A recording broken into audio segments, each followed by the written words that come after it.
Everyone, ನಾನಿವತ್ತು ನಿಮಗೆ ಸಿಂಪಲ್ಲಾಗಿ ಪೀಸ್ ಪಲಾವ್ ಹೇಗೆ ಮಾಡೋದು ಅಂತ ತೋರಿಸ್ಕೊಡ್ತಾ ಇದ್ದೀನಿ.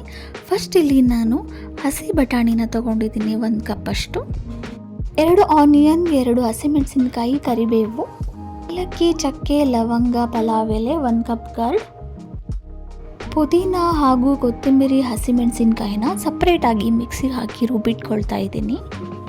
ಈಗ ನಾನು ಒಂದು ಕುಕ್ಕರ್ನಲ್ಲಿ 1 ಸ್ಪೂನ್ ಗೀ ಹಾಗೂ ಆಯಿಲ್ನ ಹಾಕಿ ಎಲ್ಲ ಸ್ಪೈಸಸ್ ಹಾಗೂ ಆನಿಯನ್, ಕರಿಬೇವನ್ನು ಆ್ಯಡ್ ಮಾಡಿ ಫ್ರೈ ಮಾಡ್ಕೊಳ್ತಾ ಇದ್ದೀನಿ.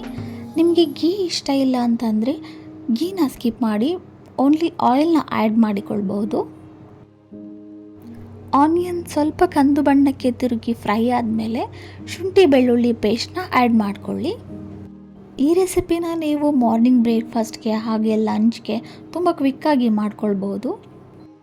ಈಗ ನಾನು ಹಸಿ ಬಟಾಣಿನ ಆ್ಯಡ್ ಮಾಡಿಕೊಂಡು ಆವಾಗಲೇ ರುಬ್ಬಿ ಇಟ್ಕೊಂಡಿರೋಂತಹ ಪುದೀನ, ಕೊತ್ತಂಬರಿ ಹಾಗೂ ಹಸಿಮೆಣಸಿನ್ಕಾಯಿ ಪೇಸ್ಟ್ನ ಆ್ಯಡ್ ಮಾಡ್ಕೊಳ್ತಾ ಇದ್ದೀನಿ. ನಿಮಗೆ ಗೋಡಂಬಿ ಇಷ್ಟ ಇದೆ ಅಂತಂದರೆ ಸ್ಟಾರ್ಟಿಂಗ್ ಗೀ ಹಾಕಿದಾಗಲೇ ಗೋಡಂಬಿ ಹಾಕ್ಕೊಂಡು ಫ್ರೈ ಮಾಡ್ಕೊಳ್ಳಿ. ನಾನಿಲ್ಲಿ ಆ ವಿಡಿಯೋನ ತೋರ್ಸೋಕ್ಕಾಗಿಲ್ಲ. ಸೊ ನೆಕ್ಸ್ಟ್ ನಾನಿವಾಗ ಕರ್ಡ್ನ ಆ್ಯಡ್ ಮಾಡಿಕೊಂಡು ನೀಟಾಗಿ ಮಿಕ್ಸ್ ಮಾಡ್ಕೊಳ್ತಾ ಇದ್ದೀನಿ. ನಂತರ ರುಚಿಗೆ ತಕ್ಕಷ್ಟು ಉಪ್ಪನ್ನು ಆ್ಯಡ್ ಮಾಡಿಕೊಂಡು ನಿಮಗೆ ಎಷ್ಟು ನೀರಿನ ಅವಶ್ಯಕತೆ ಇದೆಯೋ ಅಷ್ಟು ನೀರನ್ನು ಆ್ಯಡ್ ಮಾಡ್ಕೊಳ್ಳಿ. ನಾನಿಲ್ಲಿ 1.5 ಕಪ್ನಷ್ಟು ರೈಸ್ನ ತೊಗೊಂಡಿರೋದ್ರಿಂದ 3 ಕಪ್ನಷ್ಟು ನಾನು ವಾಟರ್ನ ಆ್ಯಡ್ ಮಾಡ್ಕೊಳ್ತಾ ಇದ್ದೀನಿ. ಇದು ಇವಾಗ ನೀಟಾಗಿ ಕುದೀತಾ ಇದೆ. ಇದೇ ಸಮಯದಲ್ಲಿ ನಾನು ತೊಳೆದು ನೆನೆಸಿಟ್ಕೊಂಡಿರೋಂತಹ ರೈಸ್ನ ಆ್ಯಡ್ ಮಾಡ್ಕೊಳ್ತಾ ಇದ್ದೀನಿ.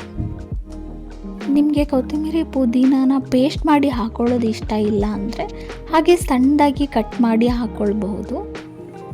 ಈಗ ಅಕ್ಕಿ ಬೇಯಲು 2 ವಿಷಲ್ ಬರೋ ತನಕ ಬಿಡಿ. ಈಗ ಇದು 2 ವಿಷಲ್ ಆಗಿದೆ, ನೋಡ್ಬೋದು. ರೈಸ್ ಹಾಗೂ ಬಟಾಣಿ ಎಲ್ಲ ನೀಟಾಗಿ ಬೆಂದಿದೆ. ತುಂಬ ಲೈಟಾಗಿರುತ್ತೆ ಮಸಾಲ ಎಲ್ಲ. ನೀವು ಮಧ್ಯಾಹ್ನ ಲಂಚ್ಗೂ ಕೂಡ ಬಾಕ್ಸ್ ತೊಗೊಂಡು ಹೋಗ್ಬೋದು. ತುಂಬ ಟೇಸ್ಟಿಯಾಗಿರುತ್ತೆ. I hope you all like this. ನಿಮಗೆ ಇದೇ ಥರ ಕ್ವಿಕ್ ರೆಸಿಪೀಸ್ ಬೇಕಂದರೆ ನಮ್ಮ ಚಾನಲ್ನ ಫಾಲೋ ಮಾಡಿ. ಬಾಯ್ ಎವ್ರಿವನ್.